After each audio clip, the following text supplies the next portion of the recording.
Olá pessoal, sejam todos muito bem-vindos e hoje, dando sequência mais uma vez aos nossos diálogos filosóficos, nós temos como tema o desenvolvimento espiritual. Um tema bastante amplo e também que pode fugir da mente, pode fugir do diálogo e até mesmo da filosofia. Mas vamos ver o que a gente consegue trazer dentro da mente e dentro da filosofia para que contribua com o nosso crescimento.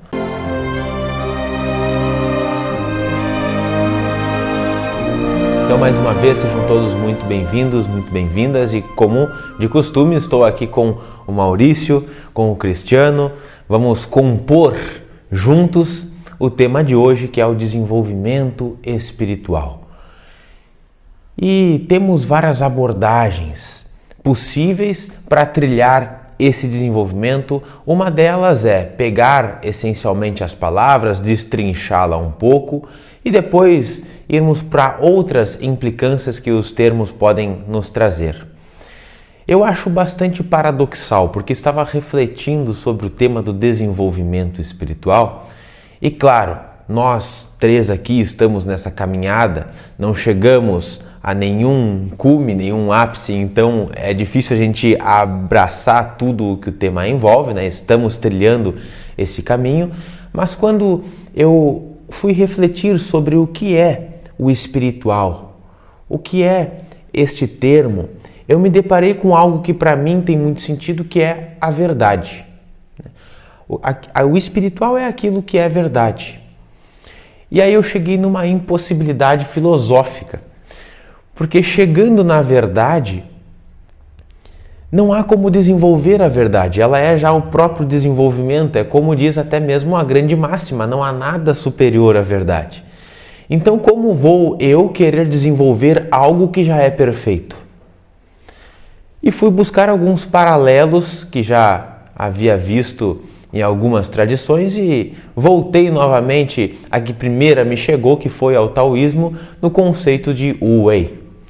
O Wu Wei é essa ação pela não ação, de forma literal aqui sendo traduzida, mas nós somos essencialmente perfeitos, verdadeiros, puros, como diz várias tradições. Acontece que nós colocamos muita sujeira ao longo da nossa caminhada, da nossa trajetória e não mais conseguimos enxergar isto. Como diria Platão, o homem é divino, mas disso se esqueceu. Realmente temos nos esquecido de tudo isso. E aí eu fiquei nesta impossibilidade. Como irei me desenvolver se não há o que desenvolver? Voltei mais uma vez a um texto taoísta do Tao Te Ching, de Lao Tse, que diz que o homem que busca o conhecimento cresce a cada novo dia, e aquele que busca o Tao decresce a cada novo dia.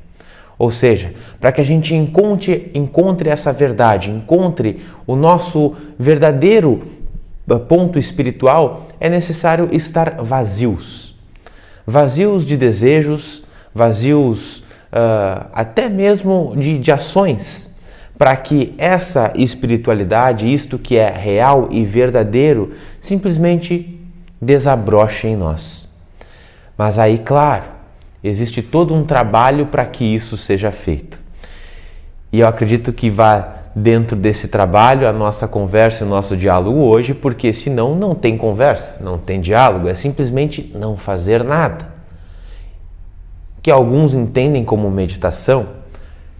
Acredito sim que a meditação é o único caminho possível para que o desenvolvimento espiritual aconteça. Mas isso a gente toca logo mais quando eu acho as opções em diálogo aqui se esgotarem. Primeiro vamos falar, depois a gente não fala. A gente simplesmente sente.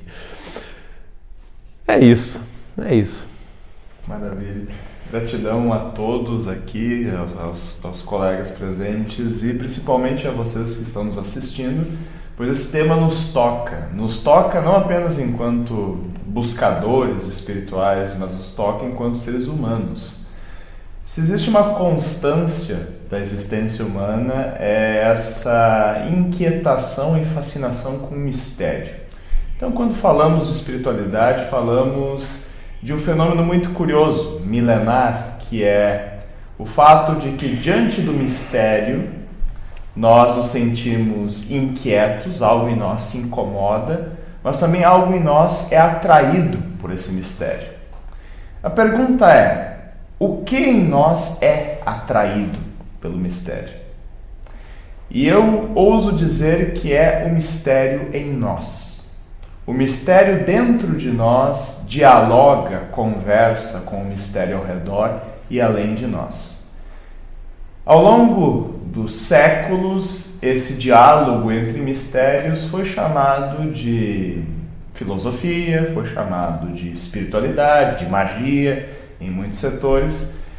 Agora, por que nós sentimos essa coceira existencial? Por que nós sentimos esse frêmito, essa vibração interior diante dos nasceres e pôr do sol, e pôr dos sóis, diante do céu estrelado, diante dos fenômenos naturais, mas também diante dos fenômenos da alma humana, da mente humana? Espiritualidade é uma chama que em nós acende, alimentada pelos enigmas que nos cercam e que nos habitam. Tanto que o termo espíritos faz evocação à chama e ao ar quente, a essa vida, mas também a essa inteligência dentro de nós.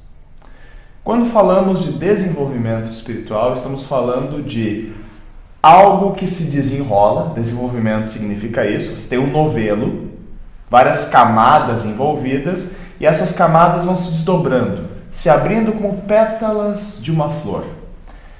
O que são esses nós, essas camadas, né?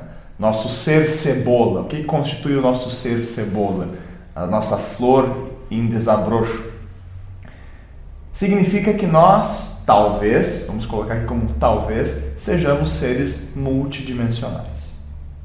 Talvez a realidade fora de nós tenha muitas frequências, dimensões e camadas. E nós próprios tenhamos muitas frequências, dimensões e camadas. Portanto, a espiritualidade ou o desenvolvimento espiritual seria o passeio, o avanço da nossa inteligência, descobrindo ou expressando essas muitas dimensões e camadas em nós que acessam essas muitas dimensões e camadas fora e além de nós. Então essa é uma maneira também de ler o desenvolvimento espiritual. Esse exemplo que o Cristiano trouxe da flor é uma analogia muito simples da natureza e poderíamos usar ela para muitas coisas, né? E realmente o ser humano, ele dentro de si, essencialmente, como disse o Hélio, é divino. São palavras de Platão, que provavelmente ele ouviu dos seus mestres no Egito e no Oriente, isso há 500 anos antes de Jesus Cristo. Então essa nossa capacidade de compreendermos a nós mesmos e a natureza, ela acaba sendo limitada, como disse o Hélio também no início, pela nossa mente, né? Nós temos uma grande tendência de racionalizar as coisas. E realmente falarmos de Deus, falarmos da verdade, falarmos do Espírito de forma racional, nós estamos limitando, né, toda essa grande verdade. As palavras, muitas vezes, elas acabam limitando, né, a verdade, como dizem os filósofos. Então, esse desabrochar, digamos assim, ele pode também traduzir essa necessidade do ser humano de buscar compreender as coisas de uma forma mais intuitiva, através, como dizem também as literaturas orientais, né, através do olho do coração, através da essência da mente, e não por essa mente que julga, divide, analisa, que critica, né, e que teria, digamos assim, um aspecto da nossa mente mais conectado com os aspectos superficiais e fenomênicos da vida, enquanto que internamente e através da meditação e de outras práticas nós poderíamos ir despertando esse outro aspecto da nossa vida interior para compreendermos a realidade de uma melhor forma. E claro, como estamos falando aqui de desenvolvimento espiritual, né, para compreendermos também o que é essa tal aí de espiritualidade, que hoje em dia também virou um tema, digamos, um tema muito pop, né, está muito popularizado também, mas nós vamos desenrolar hoje, né, na medida do possível aqui, no nosso conhecimento, sobre esse tema que, sem dúvida, é um grande tema e é talvez o tema, né, o desenvolvimento espiritual. Talvez seja essa a razão de nós estarmos em marcha na vida. como o Cristiano comentou, esse desenvolvimento trouxe a analogia do novelo, né, que se desenrola, e também das flores que desabrocham. Este novelo somos nós e estas flores também somos nós. E a gente já tratou em outros diálogos da teia da vida, dizendo que tudo quanto existe é também um único ser, ou que todas as faces, todas as personalidades, elas se conectam e estão interligadas. Fizemos parte de um grande corpo que é o corpo universal. E aí está uma boa questão também, porque se a gente enxergar como verdade realmente que todos fizemos parte de uma grande teia, é legal, mas ao mesmo tempo é triste, porque se nos compararmos, embora não haja comparação, com outros reinos da vida, como os animais, como os vegetais, eu até diria que nós estamos um pouco atrás, lá na cauda do foguete. Se analisarmos os nossos comportamentos enquanto seres humanos, enquanto humanidade e destes outros reinos, quem é que causa mais dano à natureza? Um animal não tem nem essa ideia sequer de causar um dano. Nós, muitas vezes e quase sempre por ignorância, é que fizemos algumas mazelas para nós mesmos e para a natureza. Logo, a gente tem muito caminho ainda para se desenvolver espiritualmente, uma vez que espiritualidade é enxergar-se como parte desse todo e contribuir para o benefício desse todo. Mas como o Maurício trouxe também, nós muitas vezes estamos nessa mente dual que causa cisões, e aí fica muito forte o ego. E o ego enxerga apenas para si mesmo e realiza as coisas apenas ao seu bel prazer. E aqui está também mais um paradoxo. O desenvolvimento espiritual necessariamente anula o ego. O desenvolvimento espiritual, ele traz consigo um tema que já debatemos aqui, que é a consciência. E essa consciência, nós podemos dizer que é a verdade, nós podemos dizer que é o amor. E ela é tão amorosa que permite, inclusive, nós não termos consciência. Quando a consciência existe, não existe o ego, existe apenas consciência. E quando o ego existe, não existe a consciência, existe apenas o ego. Eu acho que o caminho está em nós nos tornarmos um pouco mais conscientes das nossas questões interiores, das questões externas, para que o desenvolvimento espiritual aconteça. Mas aí eu coloco aqui uma indagação e uma pergunta, porque sinceramente não encontrei muita resposta, a não ser pela via da meditação. Porque muitas vezes nós desejamos, queremos e almejamos tornar o ego um pouco mais consciente, tornar a personalidade mais consciente. Mas será isso mesmo possível? Não sei, através do desenvolvimento das virtudes na personalidade? Talvez ele consiga abarcar um pouquinho mais de consciência, mas ainda assim é ego, ainda assim é separado e não está plenamente consciente. O desenvolvimento espiritual é limitado. Ou, não sei se acontece. É uma colocação, é uma pergunta, uma indagação que fica para vocês também. Deixa essa questão. É uma questão profunda, na verdade são várias questões em torno desse tópico, que é desenvolvimento espiritual, mas também é o quem se desenvolve, como isso se dá, como esse desenvolvimento se dá. Uma coisa importante, talvez, em termos de esclarecimento, é não confundirmos a instituição religiosa com espiritualidade. Então, o primeiro adendo, a se colocar para refletirmos é isso. Instituições religiosas, essas religiões que se organizaram, elas têm um fator político muito importante. Então, parte da função das religiões organizadas é organizar a sociedade, às vezes dominar, às vezes guiar, às vezes direcionar a sociedade a partir de uma ideologia. Mas dentro das religiões organizadas existe uma experiência da verdade, um conjunto de métodos para você ter essa experiência da verdade, ter um crescimento psicológico, um crescimento espiritual. Este elemento que está no coração das religiões Isto é a essência da espiritualidade que foi acumulada ao longo dos séculos como uma espécie de pistas no caminho. Pensar em João e Maria, né, as migalhas de pão, nós temos as migalhas de luz. Várias pessoas tiveram uma experiência ampliada e deixaram essas pistas ao longo do caminho. Agora, a espiritualidade, que não se confunde com a instituição religiosa, ela tem a ver com o próprio verbo por trás da religião. Religar, reconectar-se. Mas com o quê? Falamos no início que existe um mistério em nós que dialoga com o mistério do mundo. Existe também em nós um impulso de se reconectar, de reatar uma unidade perdida, de recuperar uma integridade, de ter uma vida mais completa, mais plena, de reconciliar em nós o que parece dual e de encontrarmos o nosso lugar, o lugar de pertencimento a nós mesmos, de nós na comunidade, no cosmos e nisso que chamamos de Deus. Dito isso, a próxima provocação que eu trago é: ao longo dos séculos e das culturas, a espiritualidade ela foi considerada ora natural, ora antinatural e ora sobrenatural. E aí temos 3 aspectos problemáticos, né? Se você diz que a espiritualidade é antinatural, ou seja, que esse mundo material, a gente está suportando esse mundo e que aqui é um lugar de sofrimento e que a gente está aqui de passagem, é um castigo estar aqui e um dia a gente foge para o mundo espiritual porque lá sim, né? Lá é tudo oposto da natureza, porque é mais verdadeiro, mais próximo do divino.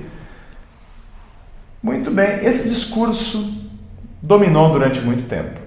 Ou seja, ser espiritual, desenvolver-se espiritual, era brigar com o mundo. Esse era um discurso que ainda está vigente, inclusive, em muitos setores. Outro discurso é o espiritual como sobrenatural, como algo acima ou superior da natureza, que tem ressonâncias com o antinatural também. E aí nós buscaríamos ir em direção a isso que está algo além da natureza, só que o que falta nessa fórmula? O ponto de conexão. O que liga, afinal, este mundo natural com o sobrenatural? Qual é a ponte? E se há uma ponte, será que não são parte do mesmo fenômeno global? Agora, a espiritualidade natural nos fala que tudo é Deus. Que cada folha de grama que cresce no jardim, cada giro das órbitas do planeta, cada célula que se multiplica no corpo, cada batida de coração, cada dança das estações, tudo isso é espiritual, porque essa inteligência é a própria natureza. Porém, nós não conhecemos a natureza inteira. As leis naturais que nós observamos talvez sejam 0,01% de todas as leis e realidades que nos envolvem e habitam. Portanto, humildade e curiosidade também são parte do desenvolvimento espiritual. Bom, como vocês puderam ter percebido, nosso desenvolvimento espiritual foi cortado pela metade. Tivemos que vir para um outro cenário, já transcendemos um pouco, mas agora damos continuidade. Bom, então, dando continuidade, né? Gosto muito de uma analogia que Helena Blavatsky, do século XIX, faz. Ela diz que o neófito, o discípulo, aquele que está na via de vislumbrar a verdade, ele não poderia, digamos, andar em 2 cavalos ao mesmo tempo. É uma analogia muito simples que ela diz que se o ser humano ele cavalga ao mesmo tempo, né, o cavalo do seu ego, dos seus desejos, dos seus apetites, das suas vaidades, dos seus sentidos, ele não consegue cavalgar o outro cavalo, que seria justamente a ausência de tudo isso.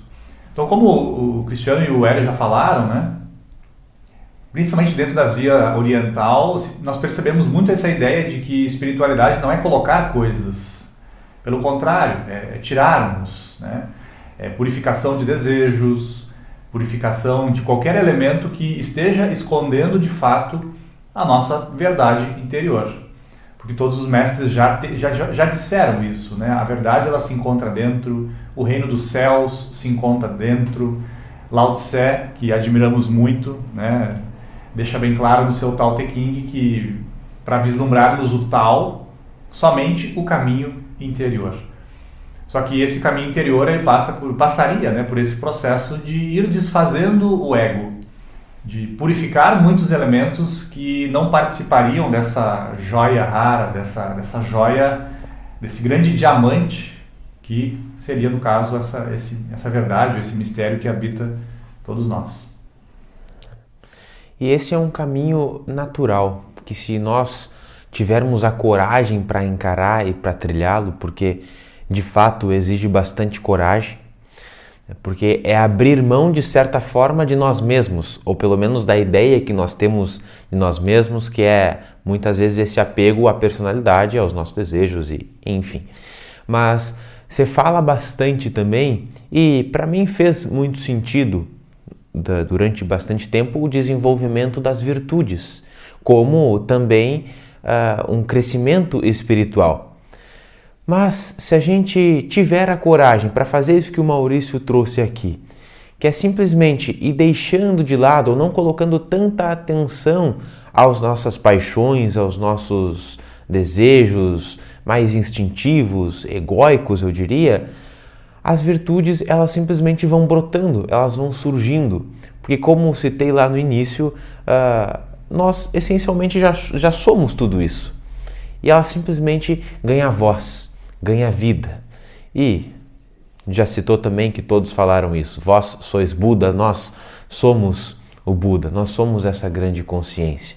Mas claro, exige também, de certa forma, uma diligência, um esforço, porque nesse caminho nós vamos percebendo, pelo menos eu tenho percebido, bastante elementos psicológicos, que a gente pode dizer aqui como as nossas sombras, como alguns medos, algumas culpas, algumas vergonhas, ou utilizando aqui Reich, algumas couraças que nós carregamos, que são memórias, que ainda estamos apegados, seja das experiências dessa atual vida ou de outras ainda. E às vezes desta vida, mas em momentos que nós não tínhamos sequer condições de ter consciência, como às vezes na barriga da nossa mãe durante a gestação ou em outros momentos quando criança. Então, esse é um elemento também muito importante no desenvolvimento espiritual. Esses medos, essas couraças, elas vão se abrindo diante de nós quando nós estamos dispostos e com coragem para encará-los. Mas pode dar um pouco de medo, ainda mais nesse momento, mas eu diria que para você não parar quando se deparar com essas sombras. Vá adiante. O benefício disso é muito grande. A liberdade que se tem depois de destrinchar essas couraças é muito grande. E aí, lembro aqui da filosofia um pouco do Tantra, que não vem conflitar com todos esses medos e todas essas culpas, mas sim simplesmente trazer a vivência do amor, trazer a vivência dos prazeres da vida, dos prazeres das comunhões, para liberar tudo isso. Porque se o amor, se essa consciência é a energia mais forte que tem, porque é a energia que cria toda a vida, ela também é capaz de, ao nós ser tocado por ela, desfazer todas essas questões internas. Sem muita briga, mas com coragem. Coragem é um elemento bastante necessário para o desenvolvimento espiritual. Com certeza. Até porque, quando falamos de desenvolvimento espiritual, nós falamos de uma jornada de autoconhecimento e autorrealização. O que significa que conhecer não é apenas um ato intelectual. Conhecer é um ato existencial, espiritual. Até porque o termo que dá origem ao cognos, e de onde vem cognoscimento, é a ideia de gnose. E a gnosis não é apenas a apreensão intelectual da realidade, é a comunhão com aquilo que a gente conhece, a comunhão com a verdade, como foi mencionado antes. E essa comunhão implica nós encararmos as nossas sombras, como o querido Hélio colocou. Existe a expressão a noite escura da alma, em todas as tradições místicas, tanto as cristãs quanto as do Oriente, tem uma versão dessa noite escura. Quando o buscador está avançando, se sente avançar, de repente ele se vê à beira de um abismo e se vê escorregar para dentro desse abismo. E esse abismo é ele próprio. Ou seja, todas as realidades que ele reprimiu e negou, todas as sombras do passado, emoções, potenciais não manifestos, e para nós nos tornarmos um com nós mesmos, e essa é a grande tarefa do desenvolvimento espiritual, tornar-se um consigo mesmo e com um propósito divino dentro de si, tornar-se um com o universo, incluindo a humanidade, tornar-se um com Deus, não importa o nome que você dê a esse Deus. Agora, encarar a sombra é lutar com os nossos monstros interiores. Porque existe um tesouro para além do medo. E a coragem é encontrar no coração a força para agir ou avançar apesar do medo. E no imaginário antigo, nós temos nas várias culturas a luta com dragões, né? Eu acho uma coisa muito interessante essa imagem da luta com os dragões. O herói, ele vai enfrentar esses dragões, que em geral está numa floresta sombria ou numa caverna sombria, e aí esses dragões representam todos os medos, mas também todos os potenciais latentes, e esse herói, ora, como Siegfried, corta as cabeças do dragão, toma um banho do sangue do dragão, depois come o dragão, o coração do dragão, e aí ele adquire a imortalidade, a força. Ora, simplesmente o herói cavalga o dragão e sobe aos céus ou avança e vai salvar alguém ou vai trazer um presente. Essa é a jornada do herói. Aliás, estudem o ciclo da jornada do herói. A jornada do herói é a jornada do buscador espiritual. Nós vivenciaremos a inquietação, uma experiência de separação e conflito. Nós sairemos do mundo familiar em direção a um mundo estranho, e nesse mundo estranho nós encontraremos o que é essencial. E esses dois mundos têm de se tornar um. O material e o espiritual, o interno e o externo, o indivíduo e o todo. E essa é a grande meta do desenvolvimento espiritual. Mas como eu sei que eu estou avançando? Essa é uma pergunta que eu me faço. Como é que eu sei que eu estou avançando? E uma coisa comum a todas as tradições espirituais é que a nossa sensação de existência se alarga. Então o primeiro indício é esse alargamento. Nós começamos a experienciar um tipo de irmandade com as coisas, para citar Fernando Pessoa, que usava essa imagem da irmandade com as coisas. Nós passamos a nos sentir irmãos ou copertencentes a tudo, ao mundo, à natureza, à sociedade. Então existe o alargamento e existe o aprofundamento. Nós passamos a sentir as coisas com maior consistência. Quando nós tomamos um copo d'água, não é apenas um copo d'água. É uma experiência que envolve o ciclo de chuva, os canos da torneira. Quando nós tomamos um copo d'água, já não é apenas um copo d'água, mas é tudo o que está implicado no copo d'água. E aí a experiência contém em profundidade esses níveis. E nós nos tornamos uma pessoa melhor. Quem está no caminho espiritual e não está melhorando como ser humano, não está caminhando. Então, se as pessoas estão numa religião institucional ou numa organização político-religiosa e elas estão se tornando piores pessoas, eu acho que está acontecendo um moonwalk. Não dá para trás, assim. Então esse é um ponto a se observar. Eu gosto de um termo de um escritor da linha do budismo, que o nome do livro, inclusive, é Materialismo Espiritual. E acho que esse termo é muito válido para o nosso século XX, século XXI, porque é muito comum, né? Muito comum as pessoas... dar um exemplo, né? Sei lá, eu acendo incenso todos os dias, me considero espiritual, mas... na primeira esquina, no meu carro, se alguém me fecha, eu já xingo a pessoa, eu já chuto o cachorro e, né, como disse o Cristiano, eu sou um mau ser humano.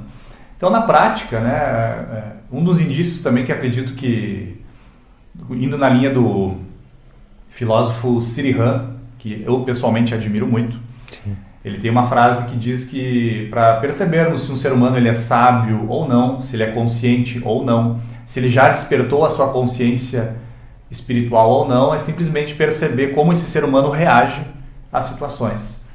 E nós mesmos, né, constantemente, nós três aqui, temos que perceber, né, as nossas reações e constantemente, claro, caindo em erros, porque não somos ainda seres divinos. Pelo menos somos, mas não nos demos conta ainda, né?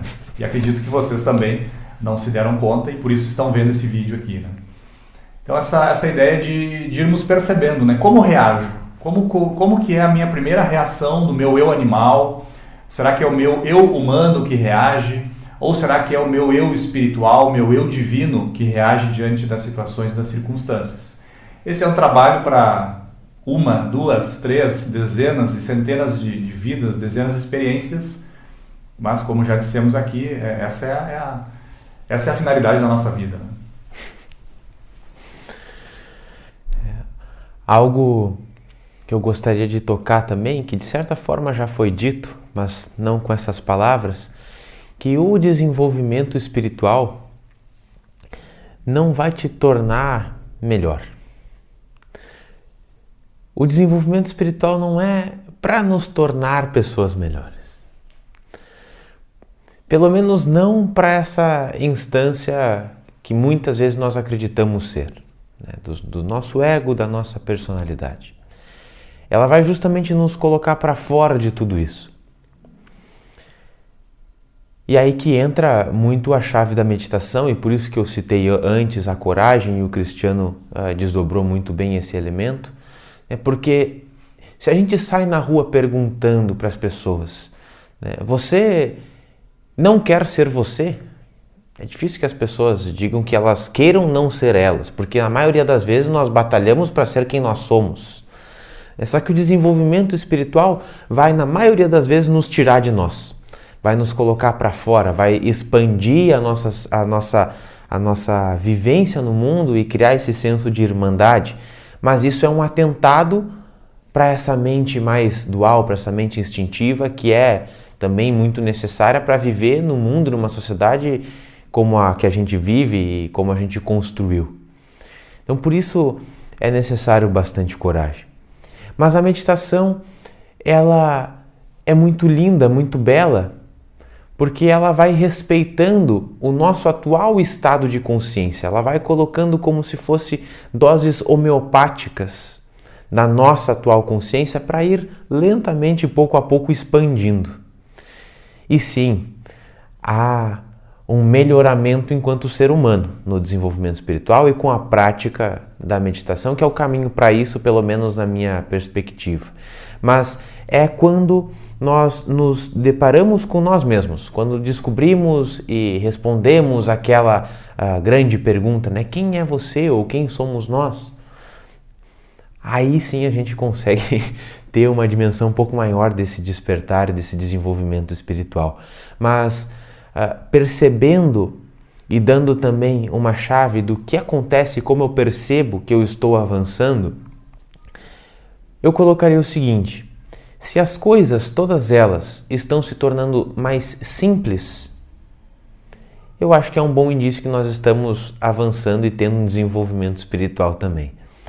Porque quem enxerga muita preocupação é esta mente instintiva, essa mente que separa as coisas, é o nosso ego que tem as preocupações. Porque imagina nesse momento, digamos que você tem alguma preocupação com a sua saúde ou financeira, não sei, alguma preocupação com o mundo. Se nós deixamos de lado o pensamento, não há mais nem preocupação, não há mais nenhum problema. Há apenas uma consciência fluindo e existindo. O resultado disso é tornar este elemento mais simples, mas quando a gente começa a absorver a meditação e deixar-se agir por ela, deixar a personalidade agir com base na meditação, todas as coisas tornam-se mais simples também. Tanto as nossas possíveis desavenças, como as nossas questões internas de abraçar das sombras, então tudo fica muito mais simples. O caminho para mim do desenvolvimento espiritual é mergulhar profundamente em si mesmo e, após desse mergulho, andar no mundo simplesmente deixando com que aquilo que aconteceu internamente flua para o mundo também, sem muita repressão. A gente vai receber algumas repressões do mundo, talvez, porque não é o comum, mas é o caminho natural do mundo também. Então, estaremos de consciência tranquila. E essa consciência tranquila no Zen budismo é a chave da compreensão, né? No budismo se diz que fora da tranquilidade não há compreensão. E esse é um ponto muito interessante. A guisa de ressonância, existe uma passagem muito bonita da Bíblia, do Evangelho, em que Jesus e os discípulos estão no meio de um temporal, num barquinho, num lago, no meio temporal, e estão lá os discípulos todos desesperados, vamos nos afogar, meu Deus, vamos nos afogar. E Jesus estava dormindo no fundo do barco, bem de boas, dormindo, e se incomodou não com o temporal, mas com a barulheira dos discípulos, e aí ele simplesmente, mas por que vocês gritam? Por que esse desespero? Ó homens de pouca fé. Aí ele se levanta, faz um gesto de mãos e o temporal se acalma, né? Tudo se acalma. Essa imagem também faz referência a quando o demônio Mara, que era o pai das ilusões, está tentando Buda, né? Quando o Buda está às portas da Siddhartha, no caso, está às portas da iluminação. E aí, nesse momento, Mara joga flechas de fogo e Buda faz um gesto com as mãos e transforma as flechas em flores que caem delicadamente no chão.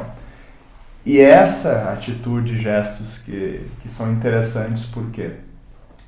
Porque o desenvolvimento espiritual tem a ver com encontrar fé, sim. Mas não essa fé como crença, mas a fé como uma compreensão de um sentido de transcendência que une todas as coisas. E que um fio que começa em nós e que nos atravessa, que vai muito além de nós.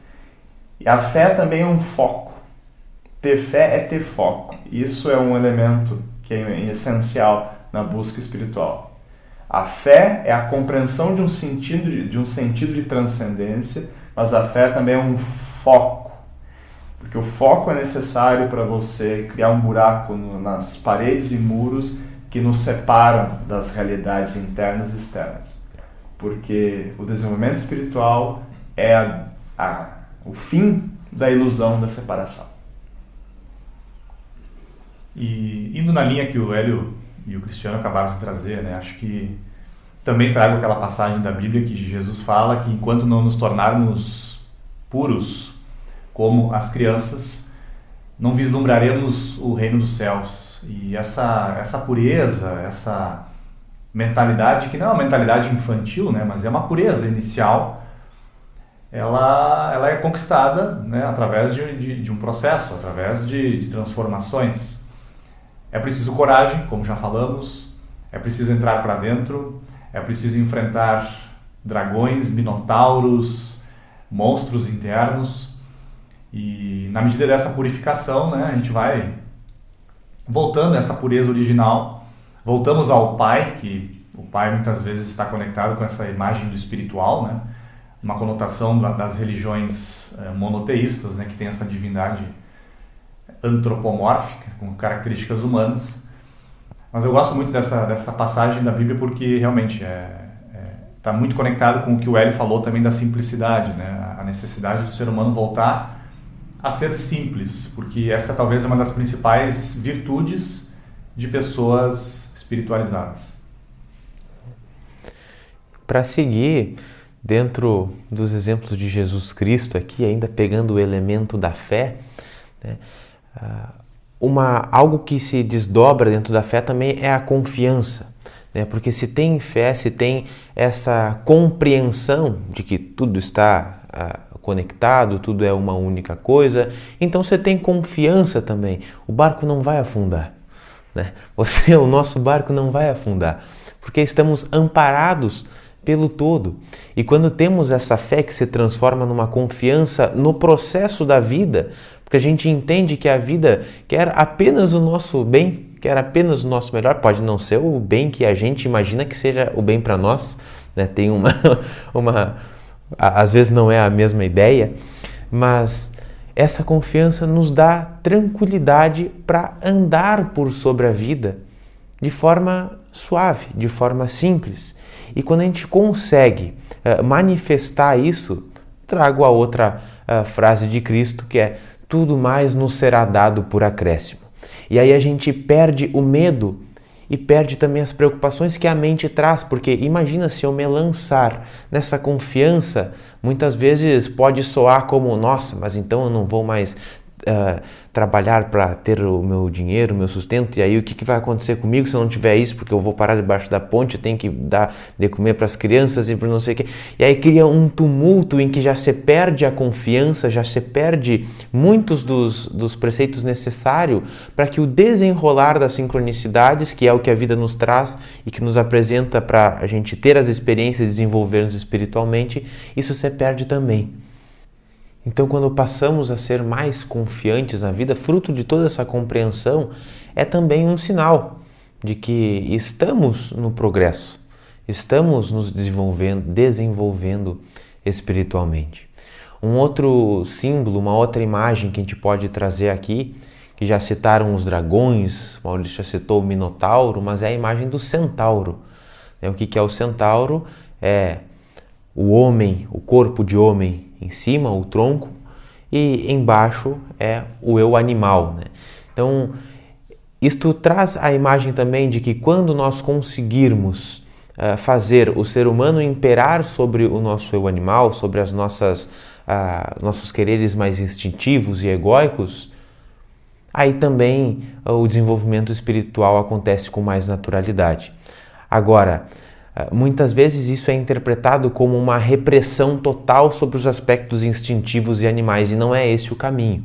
Está numa integração, está num acolhimento, bem como nós citamos antes das nossas sombras, dos nossos aspectos instintivos também, porque tanto na imagem do centauro, quem faz o eu humano caminhar é a parte animal, por sobre a terra. Então é uma integração, não uma repressão. Essas repressões já aconteceram muito ao longo da história, a gente já viu onde deu, né? Toda a repressão, ela cria um empuxo que quando a gente deixa de reprimir, ela vem espirra água para tudo que é lado, quando não dá no nariz, não nos derruba para trás, né? Então é uma integração e não uma repressão. Vou ficar atento a esse detalhe.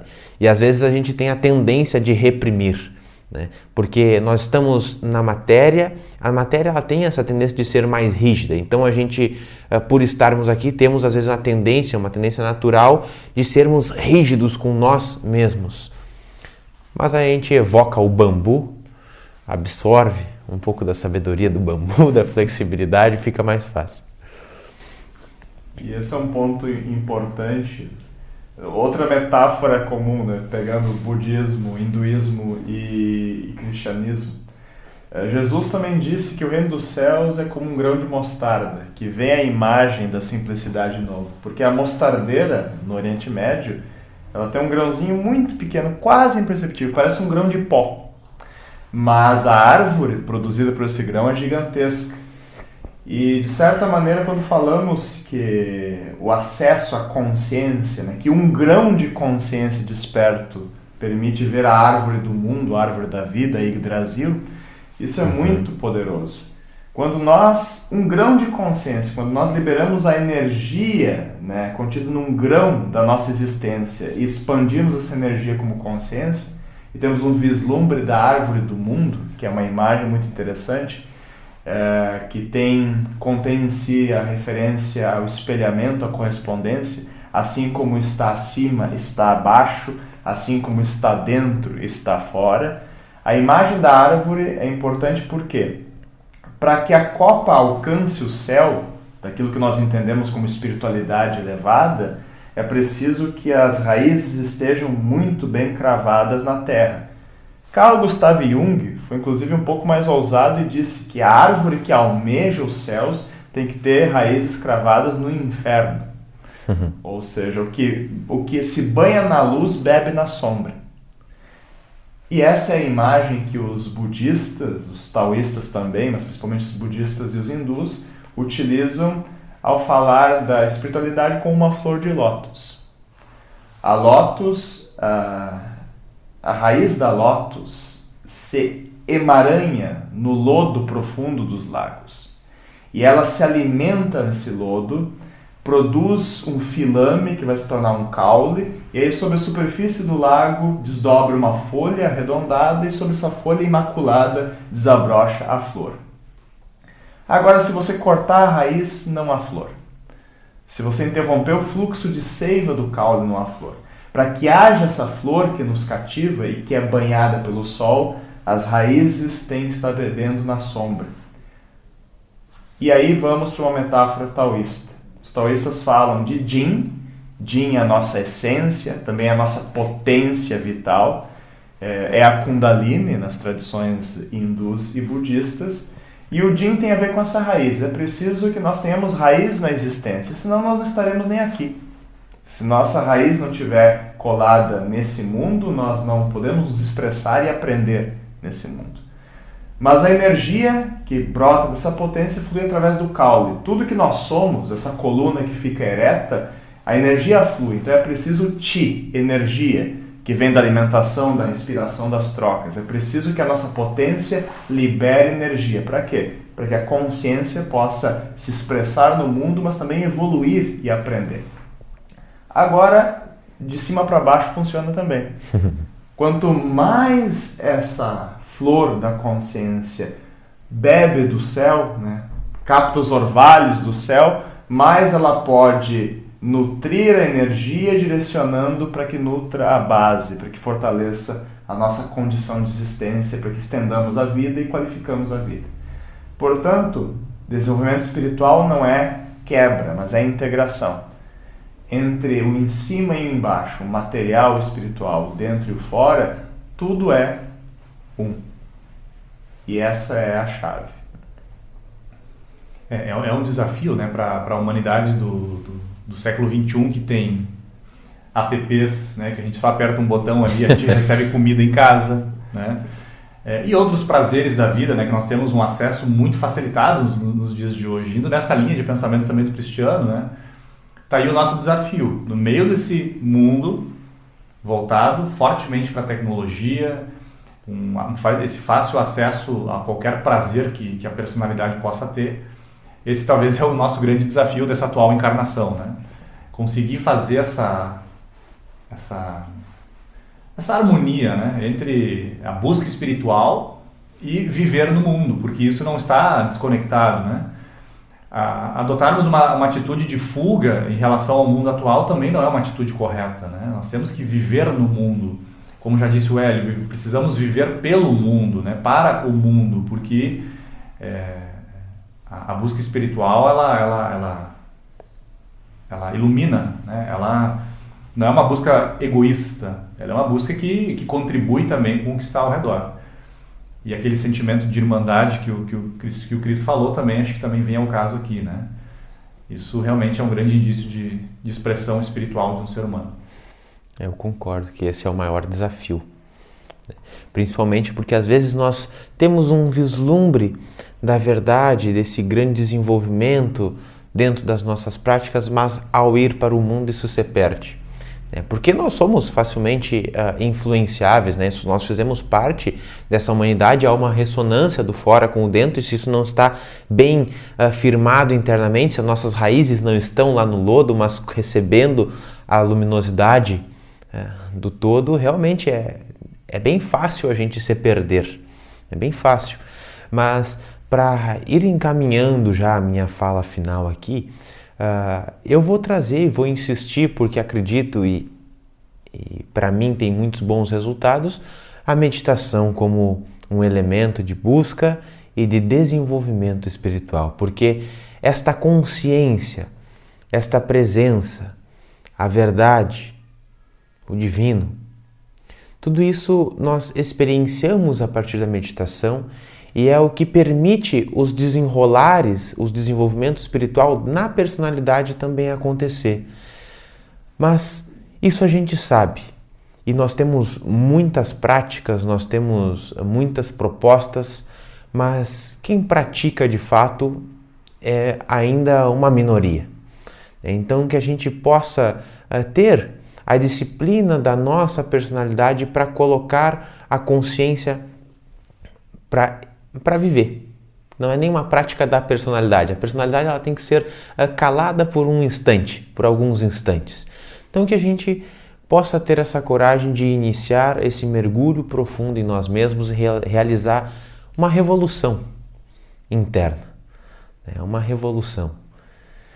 E se você conhece alguma técnica respiratória, alguma prática de visualização, não faz nada.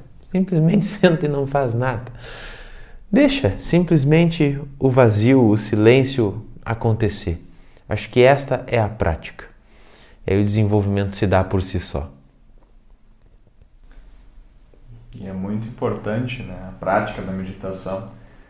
Poderíamos falar de muitas técnicas, de muitas maneiras de chegar no ponto que eu chamo de S3. E tu pode fazer um merchan, porque a gente já tem feito isso, né? Exato. Acompanhe semanalmente o Meditalção, né?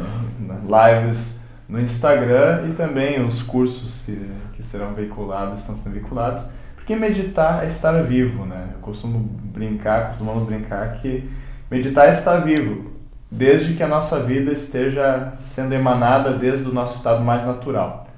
Que não é o caso do cotidiano acelerado dos nossos dias, porque nós vivemos no estado antinatural. E aí eu vou fazer uma defesa, mas eu sei que os meus colegas aqui concordam, e provoco vocês que estão assistindo. A minha defesa é que a espiritualidade é naturalidade. Esse é o ponto fundamental. A espiritualidade é uma experiência natural. Então, a tese anti ou sobrenatural precisa ser revisada. E dito isso, coloquem na tela do computador de vocês, né, um S e um 3, e aí vocês vão ver um coraçãozinho surgir, porque a minha dica será S3, né, coraçãozinho para todos vocês. Chegou até a rimar. Que é o fato de que nós precisamos da prática do silêncio, da sintonia e do serviço. Então essa é a minha dica final, que a espiritualidade tem a ver com o silêncio, que envolve as práticas de meditação, de sentar e prestar atenção nos ritmos da vida. Também envolve a prática da oração, aí entra a sintonia, né? Pegue a visão que você tem de Deus, ou símbolos que te evocam um estado expandido de consciência. As pessoas podem ter um santo favorito, uma visão do Buda, um yantra, um mandala, enfim. Mas que isso te ajude a acessar uma frequência, acessar um estado de consciência que te permita sentir aquela irmandade, aquela conexão, aquele estado elevado de energia. Silêncio, sintonia e serviço. Porque se tem um indicador de que a gente está evoluindo espiritualmente, é essa disposição a amar, e amar num sentido prático, de fazer algo pelo bem, não só das pessoas, mas do planeta e de tudo que está ao redor, inclusive pelo nosso próprio bem, porque ter amor consigo mesmo também é espiritualidade. E acho que eu fecho com uma história pessoal, né? Aqui todos nós praticamos artes marciais. E anos atrás, todo ano, né, a cada 6 meses havia o famoso exame de faixa, né? E nesse dia, então, chegávamos lá, muito nervosos, né, ansiosos naquele momento, porque tínhamos treinado 6 meses e chegávamos ao momento de fazermos o exame, né, para passarmos de faixa. E a dica que sempre o nosso mestre de artes marciais dava era: sejam vocês mesmos. Não inventem. Não queiram dar piruetas, não queiram dar chutes mirabolantes, sejam vocês mesmos. Então acho que a minha mensagem é essa, né? E está muito conectada com essa busca espiritual aí que todos nós buscamos. Perfeito. E deixa aqui nos comentários também o que é ou o que você faz para o seu desenvolvimento espiritual. Pode ser que as suas dicas sirvam também para mais pessoas que assistiram o vídeo e que leram aqui nos comentários. A gente vai criando essa irmandade e complementando um ao outro. Eu agradeço muito a sua presença aqui conosco. Nós nos vemos nos próximos. Um grande abraço e até mais.